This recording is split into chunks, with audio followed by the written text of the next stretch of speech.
The siren wailed like a banshee, a primal scream slicing through the controlled chaos of the ER.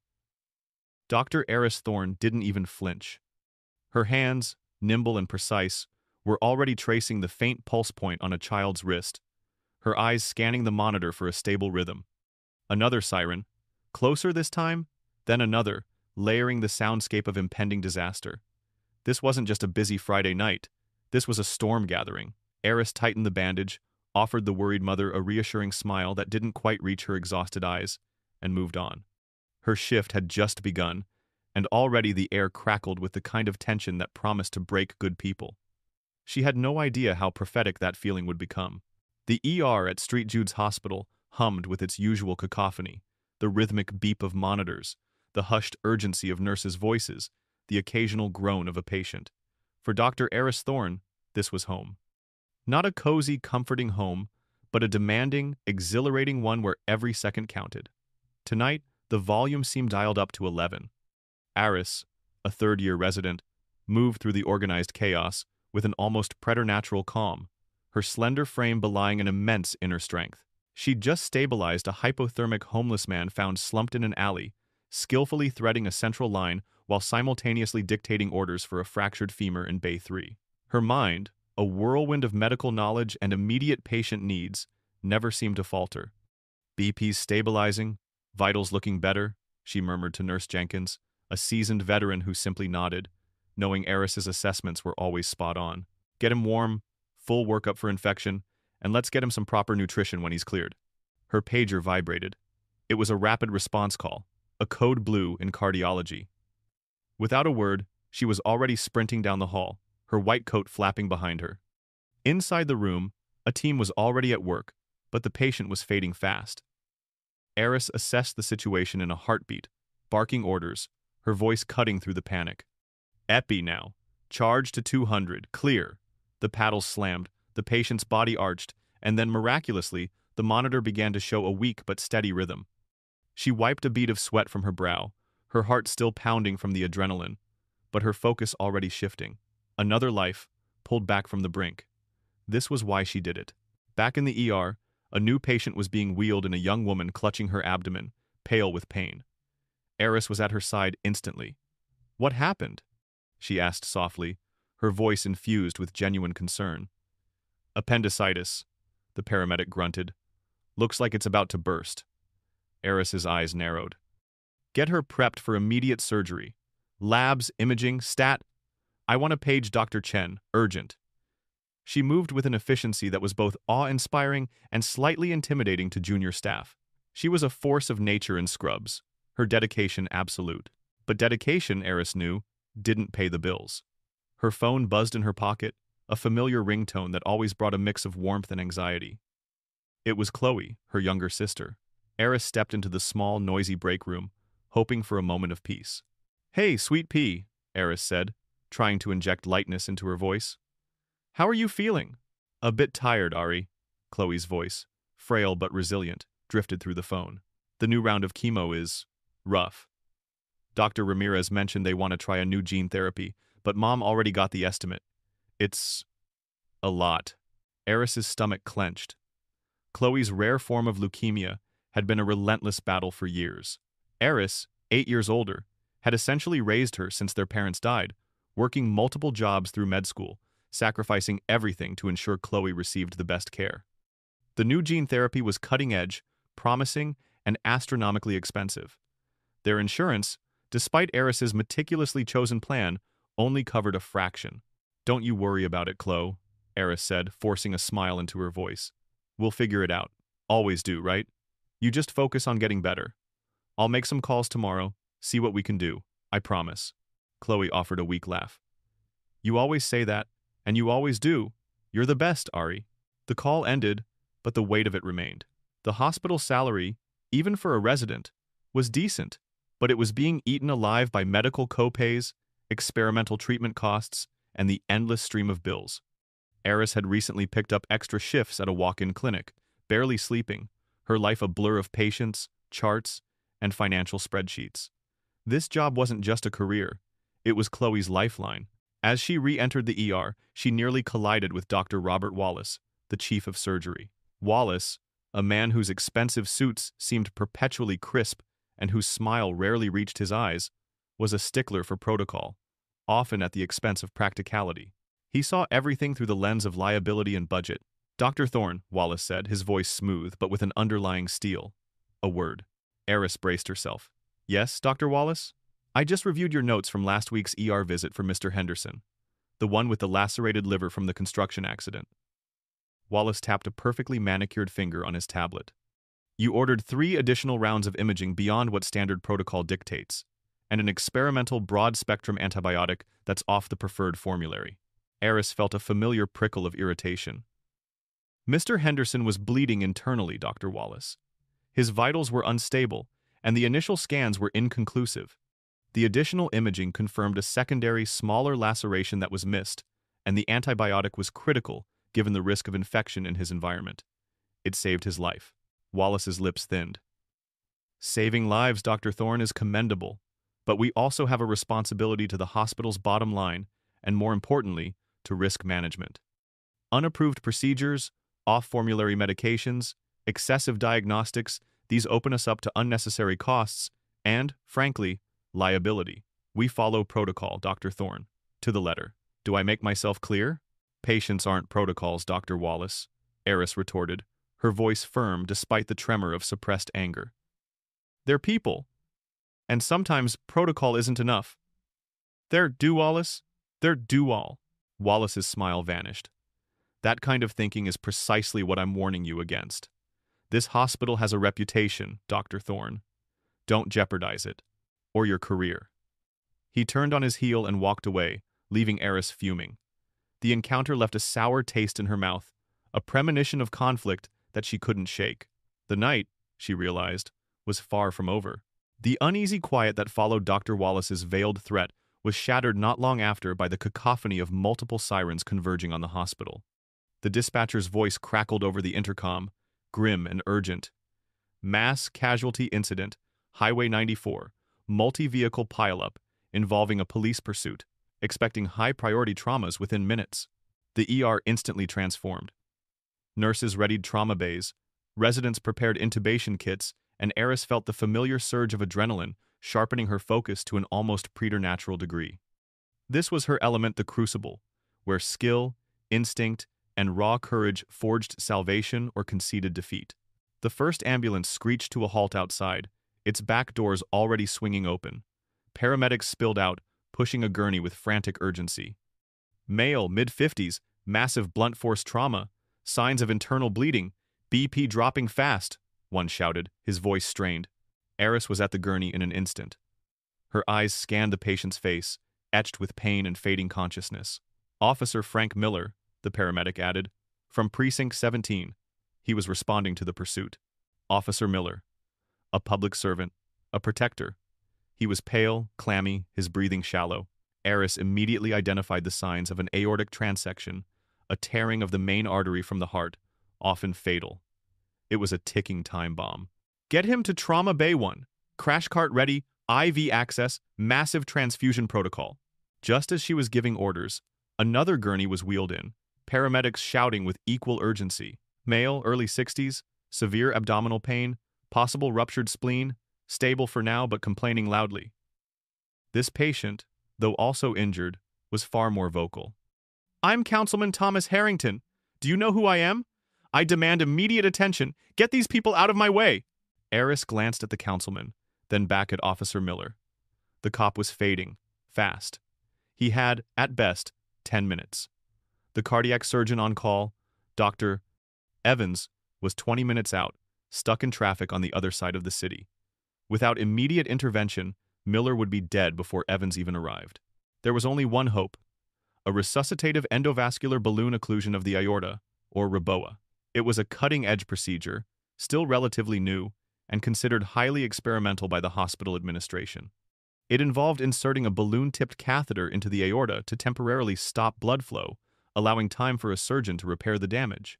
Eris had trained on it extensively in simulations, but Jude's, under Dr. Wallace's strict liability rules, hadn't officially certified any residents to perform it on a live patient. It was a massive, career-ending risk. The councilman continued to shout, his demands echoing through the busy ER. "I'll have your jobs! All of you! I have connections!" Nurse Jenkins, seeing Eris's internal struggle, put a hand on her arm. "Eris, the cardiac surgeon is still 5 minutes out. Minimum. Officer Miller's BP is plummeting." Eris looked at Miller's ashen face, then at the frantic pulse on the monitor. He was crashing. She imagined Chloe, her own fragile sister, in a similar situation, needing immediate, unconventional intervention. Would she hesitate? Never. "Get the councilman prepped for the OR," Eris barked, her decision made. "Page Dr. Chen again. Tell him urgent ruptured spleen. Get him comfortable, morphine drip, and tell him he's next. Nurse Jenkins, get me the Reboa kit. Now." A collective gasp went through the nurses. Performing an unapproved procedure of this magnitude was unheard of for a resident. But they knew Eris. They trusted her. "Eris? Are you sure?" Jenkins whispered, her eyes wide. "He'll die otherwise, Jenkins," Eris said, her voice low but firm. "This is his only chance." The kit was slammed onto the sterile tray. Eris, moving with a surgeon's focus, began to prep Officer Miller. The atmosphere in Trauma Bay 1 became electric with tension. Every eye was on Eris. She explained each step to the assisting residents, her voice calm and authoritative, masking the frantic beat of her own heart. She made a small incision in Miller's groin, carefully inserted the catheter into the femoral artery, and guided it under fluoroscopic guidance towards the aorta. Her movements precise, confident, sweat beaded on her forehead. The slightest misstep could be catastrophic. The clock was ticking. She could hear the muffled shouts of the councilman from a nearby bay, a stark contrast to the deathly silence in hers. "Position confirmed," Eris announced, her voice strained. Inflating balloon. Slowly, carefully, she inflated the balloon. The monitor showed an immediate, dramatic rise in Officer Miller's blood pressure. The bleeding from the aortic tear was temporarily stemmed. The color began to return to his face. A collective sigh of relief rippled through the room. Just then, Dr. Evans, the cardiac surgeon, rushed into the bay, pulling off his jacket, his face flushed. He took one look at the monitor, then at Eris, then at the Reboa catheter. His eyes widened in surprise and reluctant admiration. "Dr. Thorne?" he said, his voice laced with shock. You placed a Reboa?" "He was coding, Dr. Evans," Eris replied, her voice still breathy from the intensity. "You were 20 minutes out. It was his only chance." Evans nodded slowly, a grudging respect in his eyes. "Indeed. Good work, doctor. You bought him critical time." He moved to take over, preparing for the complex open-heart surgery required to permanently repair the aorta. Eris stepped back, her entire body trembling with the after-effects of adrenaline. Officer Miller was stabilized.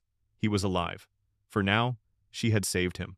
But in the back of her mind, a cold dread began to set in. Dr. Wallace would inevitably find out. Eris didn't have to wait long for Dr. Wallace to appear. He arrived in the ER just as Officer Miller was being wheeled to the OR, the specialized Reboa equipment still visible on the nearby cart. Wallace, having been alerted to the councilman's presence and demands, was already agitated. His eyes, usually cool and calculating, narrowed into slits when he saw the advanced trauma equipment and heard snippets of the excited chatter about "Doctor," Thorne's quick thinking. He stalked towards Eris, his face a mask of barely contained fury. "Dr. Thorne, what in God's name happened here?" His voice was low, dangerous. "Dr. Wallace, Officer Miller suffered an aortic transection. Dr. Evans was too far out. I performed a Reboa to stabilize him, which saved his life," Eris explained, her voice steady despite her racing heart. Wallace's gaze locked onto the Reboa kit. "A Reboa? An unapproved experimental procedure? By a resident? Do you have any idea the liability you've just exposed this hospital to? What if you had perforated his aorta? What if he dies on the table now, partly due to your cowboy heroics?" "He would have died, Dr. Wallace. He was coding. The procedure worked. Dr. Evans confirmed it bought him critical time." Eris insisted, trying to appeal to reason. But Wallace wasn't listening. His face was contorted with a cold, professional rage. "I specifically warned you against operating outside established protocols, Dr. Thorne. This is a gross violation of hospital policy, a blatant disregard for patient safety regulations, and an unacceptable level of arrogance." Just then, Detective Marcus Harding, a stern-faced, heavily built man in a rumpled suit, pushed through the gathering crowd. He was a colleague of Officer Miller's, and his face was grim. He saw the chaos, the powerful Councilman Harrington demanding attention in another bay, and heard Wallace's furious accusations. He immediately jumped to conclusions. "What's going on here?" Harding demanded, his eyes scanning the scene, landing on the Reboa kit, then on Eris. "Officer Miller, is he okay?"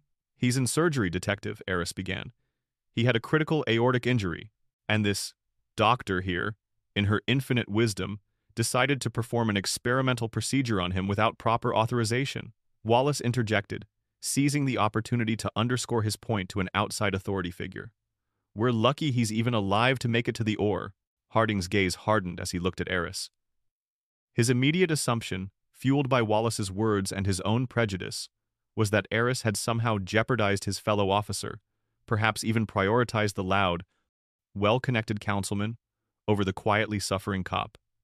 He knew Wallace. He figured the chief of surgery wouldn't be this angry without good reason. "Is that true, Doctor?" Harding asked, his voice dripping with suspicion. "You messed around with an officer's life? Playing doctor with some experimental thing?" "I saved his life, Detective," Eris retorted, her patience wearing thin.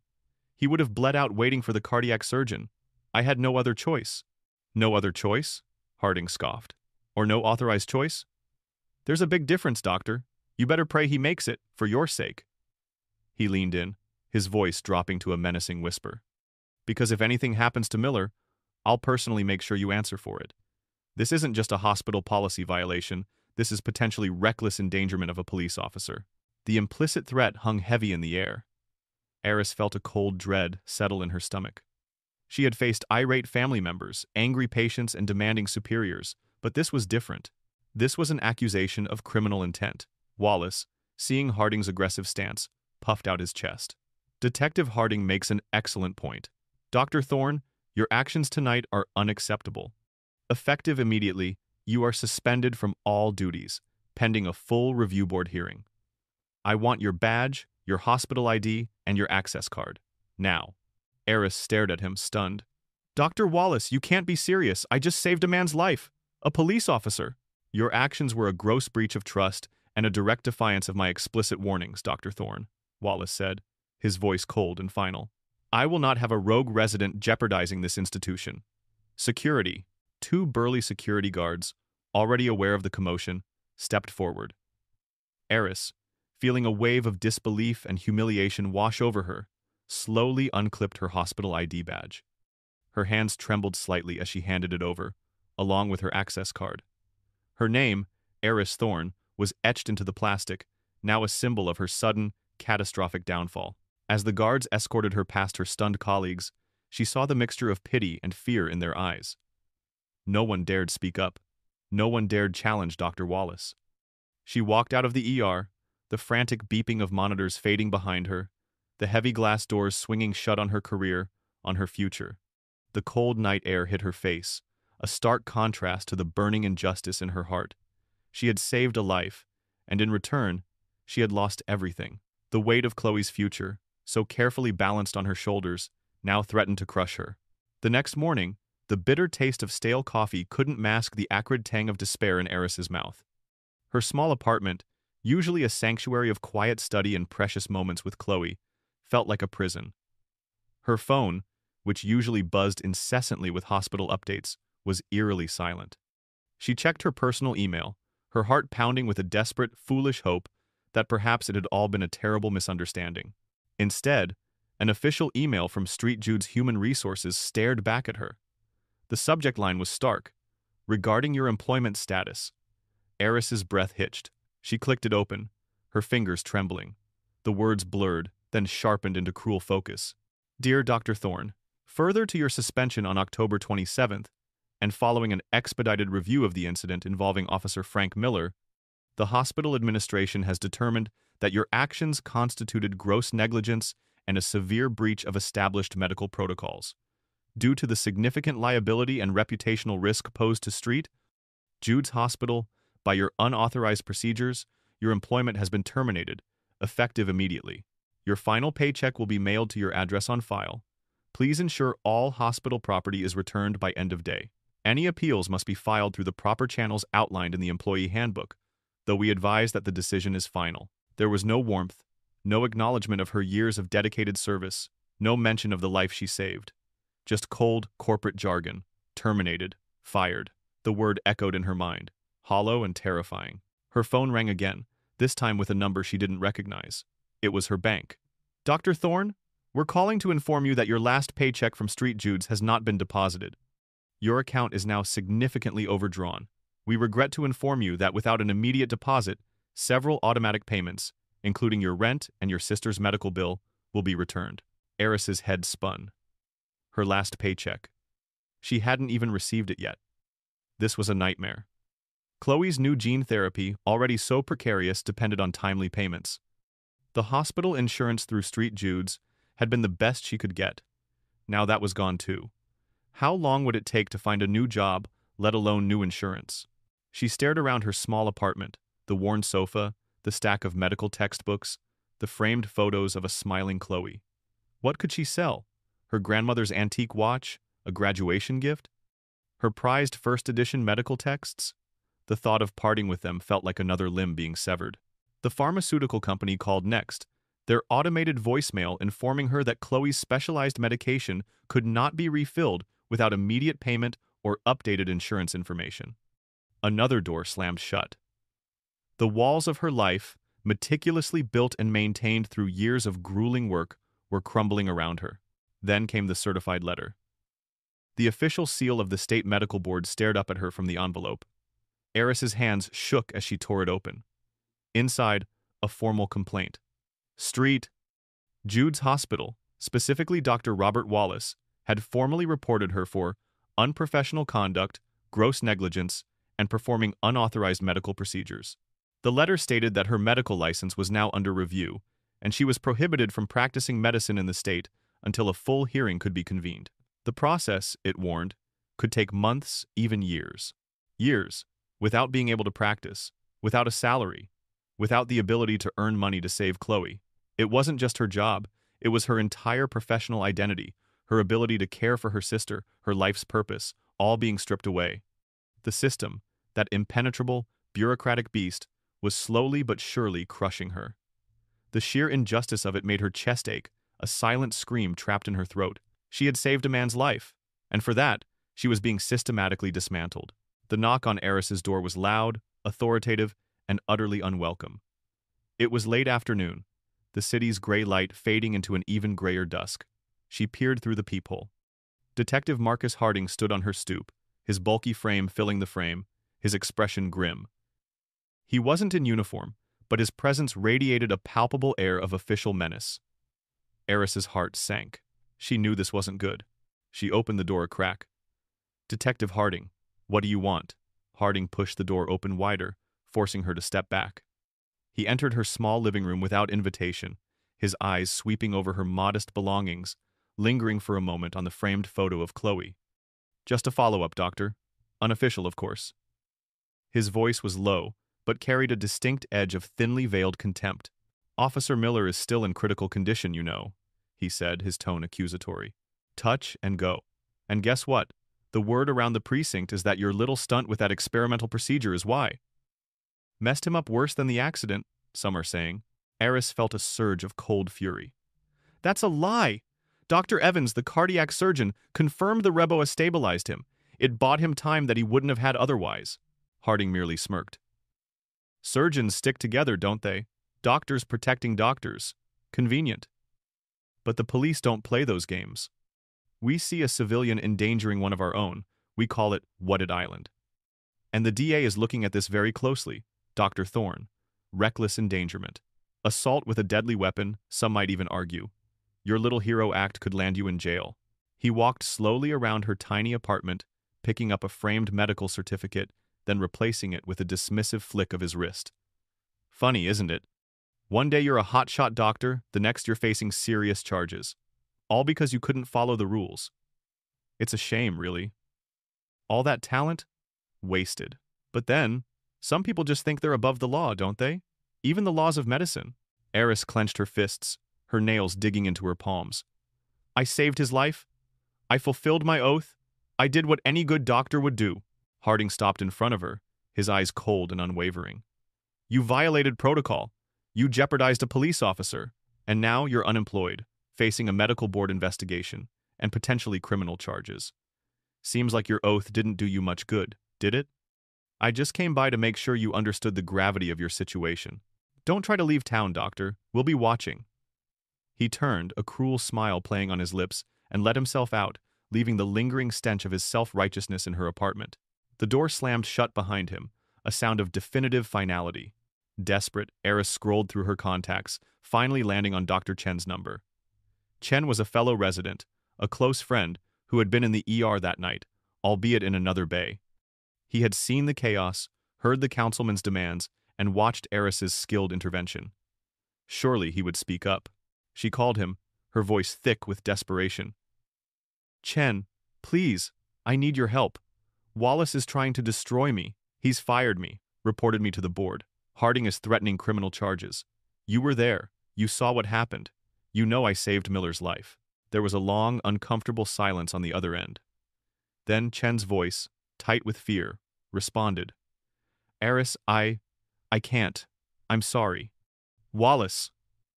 He had a meeting with all the residents this morning. He made it clear. Anyone who speaks out, anyone who challenges his narrative, will face severe repercussions. He's making an example out of you, Eris. He said you were a liability waiting to happen, and that anyone who supported reckless behavior would be considered complicit. But you saw it, Chen. You know the truth. Eris pleaded, tears welling in her eyes. Officer Miller would be dead. Doesn't that count for anything? It does, Eris, it does, Chen said, his voice laced with genuine regret, but also palpable fear. But I have my own student loans, my own family to support. My residency is my entire future. I can't risk it. He implied he'd make sure we'd never work in this city again. I'm so sorry, Eris. I wish I could. But I just can't get involved. The line went dead. Betrayal, sharp and cold, pierced through her. Even her friends were too scared to stand with her. The next morning, driven by a need to confront the architect of her downfall, Eris staked out Street Jude's hospital parking garage. She knew Wallace's routine. She waited, cold and hollow, until his sleek luxury car pulled into his reserved spot. As he stepped out, impeccably dressed as always, Eris confronted him, blocking his path to the elevator. Dr. Wallace, she said, her voice shaking with a mixture of anger and desperation. Please, you have to listen to me. This isn't right. You're destroying my life. My sister, she needs me. She needs my income, my insurance. I saved Officer Miller's life. Dr. Evans will confirm it. Wallace merely raised an eyebrow, his expression one of detached annoyance. He didn't even bother to feign politeness. Dr. Thorne, I thought I made myself clear. You are no longer employed here, and you certainly have no business harassing staff in the parking lot. But the medical board? The charges? This is all because I made a difficult choice to save a patient. Eris pressed, her voice rising. Wallace sighed, a sound of profound boredom. Your choices, Dr. Thorne, were reckless, unauthorized, and frankly, negligent. You disregarded protocol, you put the hospital at risk, and you endangered a patient through your desire for, what? Glory? Heroics? Modern medicine is about procedure, Dr. Thorne. It's about calculated risk, not ego. You were a ticking time bomb of a lawsuit, and you finally exploded. This is your own doing. He stepped closer, his voice dropping, but his words sharp as surgical steel. Frankly, Dr. Thorne, you ruined your own life. And I have no doubt the medical board will agree. This hospital needs doctors who follow the rules, not cowboys who think they know better. Now, if you'll excuse me, I have important work to do, something you're no longer qualified for. He brushed past her, his expensive cologne, a sickening sweetness in the stale air of the garage. He didn't even glance back as he entered the elevator, leaving Eris standing alone, utterly defeated. Every door had slammed shut. Every lifeline had been cut. The rage inside her was a cold, smoldering ember, fueled by the relentless, infuriating injustice. But what good was rage when you were powerless? What good was the truth when no one would listen? She lost everything treating a cop. Now, she was just an unemployed, disgraced doctor, her sister's fate hanging by an even thinner thread. Weeks bled into a month. Eris, living off her rapidly dwindling savings, spent her days fighting bureaucratic battles she couldn't win. Appeals to the hospital board were met with form letters. Calls to legal aid yielded sympathy but no practical solutions. The medical board investigation lumbered on, a faceless entity threatening to erase her entire professional existence. Chloe's condition, meanwhile, worsened without her critical medication, the gene therapy now a distant, impossible dream. Eris felt the walls closing in, the darkness of despair threatening to consume her. Officer Frank Miller, the man whose life Eris had saved, remained in a medically induced coma for much of this period. His wife, Sarah, and their son, David, had been constant fixtures at his bedside, their faces etched with worry. Detective Harding, ever present, had subtly but consistently fed them a narrative of Eris's supposed recklessness, hinting that Miller's fragile state was a direct result of her experimental procedure. Sarah and David, distraught and desperate for answers, had absorbed this information, their grief morphing into a quiet resentment towards the unknown doctor who had supposedly endangered their loved one. Then, one crisp autumn morning, a nurse burst into Officer Miller's ICU room, her face alight with an almost manic joy. "He's waking up! Officer Miller! He's waking up!" Sarah and David rushed to his bedside, their hearts leaping into their throats. Miller's eyes fluttered open, slowly adjusting to the bright light.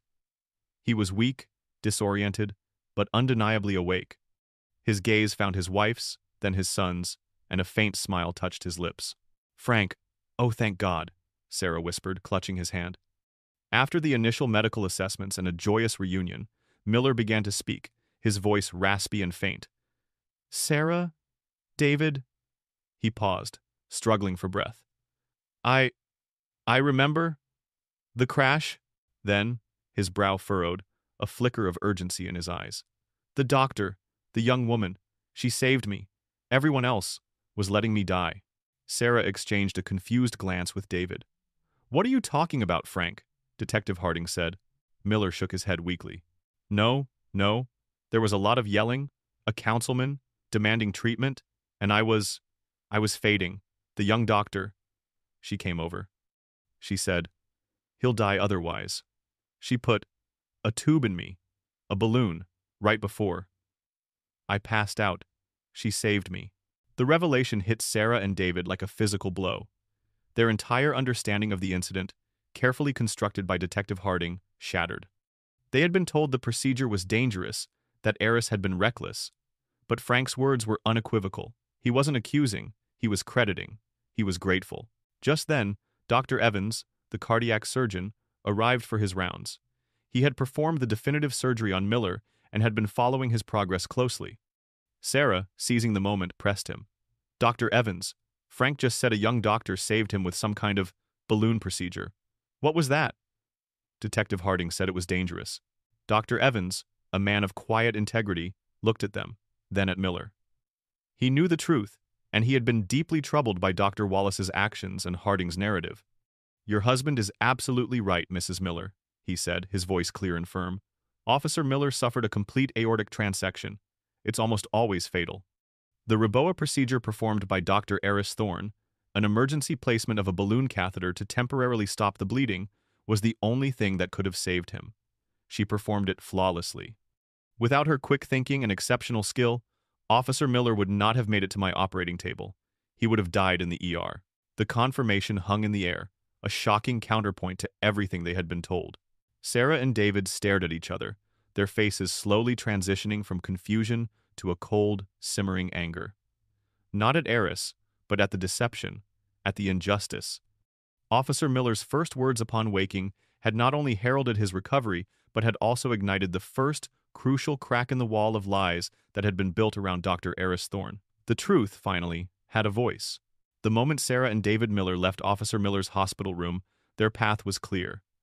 They bypassed Detective Harding completely, their anger a silent, burning fire. They went straight to the Precinct 17 station, demanding to speak to the highest authority. Within the hour, they were sitting in the office of Police Chief Elena Rodriguez. Chief Rodriguez, a no-nonsense woman with a reputation for unwavering integrity, listened patiently as Sarah recounted Officer Miller's waking testimony, followed by Dr. Evans's unequivocal confirmation. David added his own observations, describing how Harding had consistently steered their conversations, subtly painting Eris as a villain. Rodriguez's expression grew increasingly stern. She knew Officer Miller's reputation. He wasn't a man given to exaggeration or lies, and Dr. Evans was one of the city's most respected surgeons, "Thank you for coming forward, Mrs. Miller, Mr. Miller," Chief Rodriguez said, her voice grave. "This is a serious accusation, and if what you say is true, it represents a grave miscarriage of justice. I assure you, I will personally see that this is investigated fully." Immediately, Chief Rodriguez launched an internal investigation.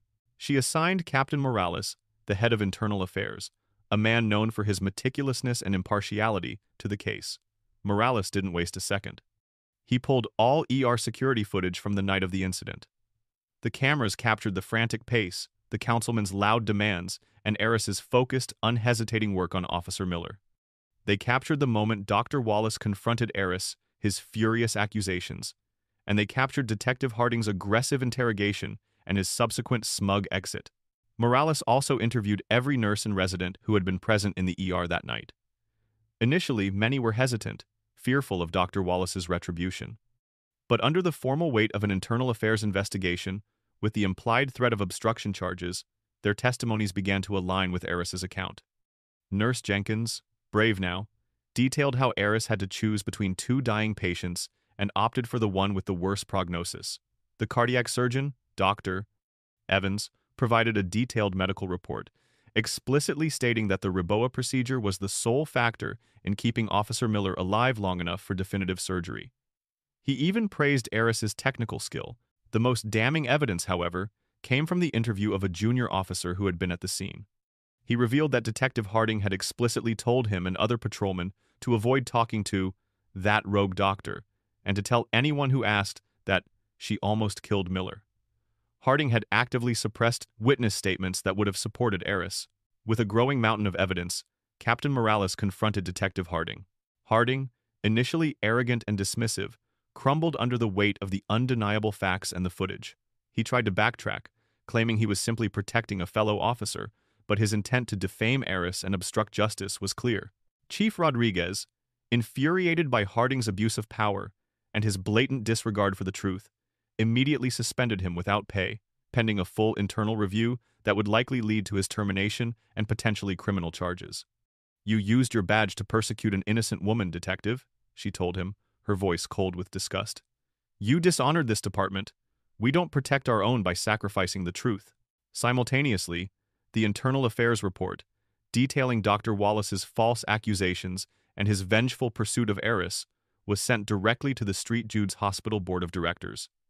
The board, now facing a massive public relations disaster and the very real threat of a lawsuit from Officer Miller's family for defamation and medical malpractice cover-up, immediately launched their own internal investigation into Wallace's conduct. His meticulous personnel file on Eris, which had seemed so damning initially, now looked like a fabricated hit piece. His career, built on a foundation of protocols and liability, was now teetering on the brink. The walls were not closing in on Eris anymore. They were crumbling around her antagonists, revealing the ugly truth.